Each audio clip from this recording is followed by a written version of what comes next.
जय कामरूप जय कामाख्या। मैं आज आपको बताने वाला हूँ कामाख्या शक्तिपीठ के बारे में। कामाख्या में माता का योनि का पूजन जो होता है वो क्यों होता है, इसके बारे में मैं आज आपको बताने वाला हूँ। कामाख्या अगर आप आए हैं तो आपको पता होगा, अगर आप नहीं आए हैं तो कामाख्या तंत्रपीठ के बारे में, कामाख्या शक्तिपीठ के बारे में आपको आज मैं एक-एक करके डिटेल करके मैं बताऊँगा। पहले तो ये जाननी चाहिए कि कामाख्या शक्तिपीठ है कहाँ?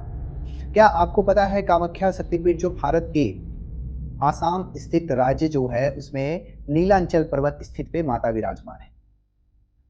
कामाख्या शक्तिपीठ में तंत्रों की पूजा क्यों होती है ज्यादा? कामाख्या शक्तिपीठ में अघोर तंत्र जल्दी सिद्धि कैसे प्राप्त करते हैं? क्या अघोर तंत्र का सिद्धि जल्दी प्राप्त हो जाता है कामाख्या तंत्रपीठ में? इन सभी बातों को मैं आज आपको बताऊंगा। कामाख्या शक्तिपीठ में माता का योनि का पूजन क्यों? जय कामरूप जय कामाख्या। मैं आज आपको बताने वाला हूँ कामाख्या शक्तिपीठ के बारे में। कामाख्या में माता का योनि का पूजन जो होता है वो क्यों होता है, इसके बारे में मैं आज आपको बताने वाला हूँ। कामाख्या अगर आप आए हैं तो आपको पता होगा, अगर आप नहीं आए हैं तो कामाख्या तंत्रपीठ के बारे में, कामाख्या शक्तिपीठ के बारे में आपको आज मैं एक एक करके डिटेल करके मैं बताऊंगा। पहले तो ये जाननी चाहिए कि कामाख्या शक्तिपीठ है कहाँ।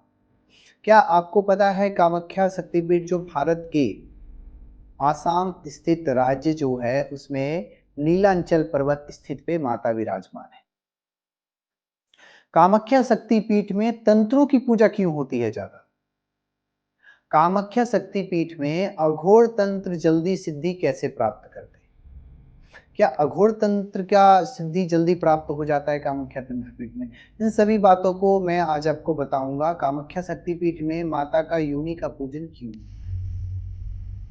ये भारत एक ऐसा देश है जहाँ पे इस स्थान पे इतने श्रद्धा भाव से माँ का पूजन किया जाता है।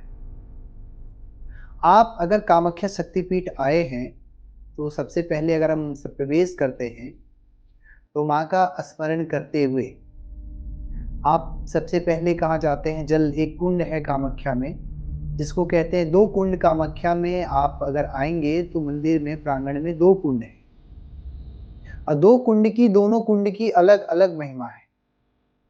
एक कुंड से तो आप अगर जाएंगे तो एक कुंड से माँ का स्नान किया जाता है जिसमें अन्य लोग प्रवेश नहीं करते,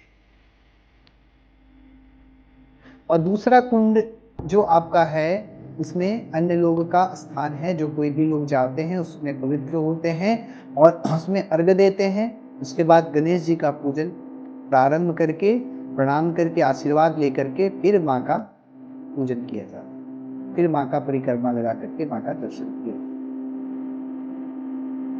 कामाख्या तंत्रपीठ में अघोर से रिलेटेड किसी भी प्रकार की साधनाएं जल्दी सिद्ध प्राप्त हैं, जैसे मारण, मोहन, वशीकरण, उच्चाटन, विद्वेषण। कामाख्या तंत्रपीठ अघोरों के लिए क्यों विशेष है? यहाँ पे शिव शक्ति दोनों ही साक्षात विराजमान है। आपको पुरानी कथाओं के अनुसार ये जो कामाख्या शक्तिपीठ स्थान दिया गया है, पुरानी कथाओं के अनुसार में जब राजा दक्ष यज्ञ कर रहे थे तो उनकी पुत्री माता सती थी, जो विवाह भगवान शिव से हुआ था। माँ सभी, चूंकि जब यज्ञ कर रहे थे उस समय ऐसा हुआ कि सभी को स्थान दिया गया, सभी को बुलाया गया, ब्रह्मा विष्णु महेश जितने भी देवी देवता थे सभी का उस स्थान पे आगमन हुआ, सभी को निमंत्रण दिया गया, परंतु भगवान शिव को निमंत्रण नहीं दिया गया। उस समय कुछ ऐसा हुआ था कि सभी देवी देवता जब गा रहे थे तो माँ है, और पिता स्थान जो होता है वो तो कितनों भी कुछ बोल ले पिता, फिर भी पुत्री तो पुत्री होती है। माता जिद करने लगी कि प्रभु मुझे जाना है। भगवान शिव बोले, उन्होंने भाई ठीक है, अगर आपको जाना है तो आप जाइए, आप नंदी को साथ में भेज दिए कि ठीक है जाइए आप पिता। भगवान रोके भी नहीं। उस स्थान पे जब माता पहुंची तो देखे कि भगवान शिव का काफी अपमान उस स्थान पे, ना ही भगवान शिव का स्थान दिया गया था और ना ही उनके बारे में अच्छी चर्चाएं के पिताजी के मुख से निकलती।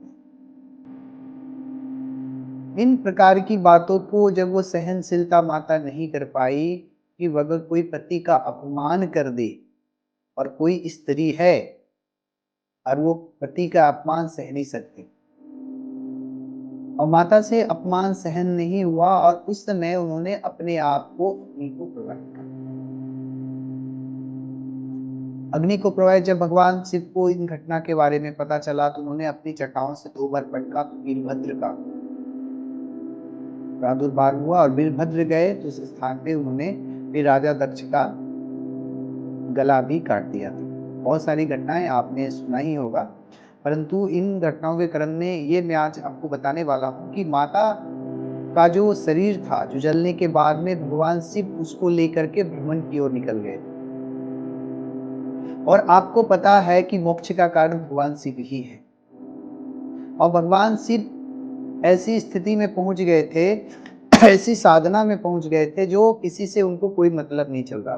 वो माँ का शरीर लेकर के व्याकुल इस दिशा से उस दिशा, उस दिशा से पूरी ब्रह्मांड का परिक्रमा वो कर रहे थे।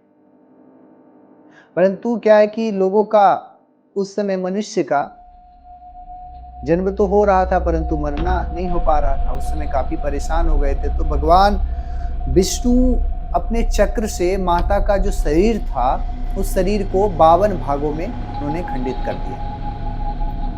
कहते हैं कुछ 51 भाव, परंतु योगिनी तंत्र के अनुसार और कई तंत्रों में मैंने 52 शक्तिपीठ का वर्णन पढ़ा।